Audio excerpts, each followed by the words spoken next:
17મો road 18મો road તારે થોડુંક પાણી એમાં આવડો આ રોડ પૂરો થતો પાણી ઘણું લીધું. હા પછી મેં દાદાને કીધું હવે તમે કેસિંગને સામું નજર કરો, પાણી સામું મારી સામું ન જોવો.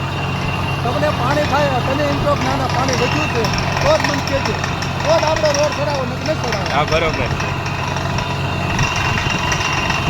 પાણી વધે ને આપણને 2 પગ નાખવાનું વાંધો નહીં.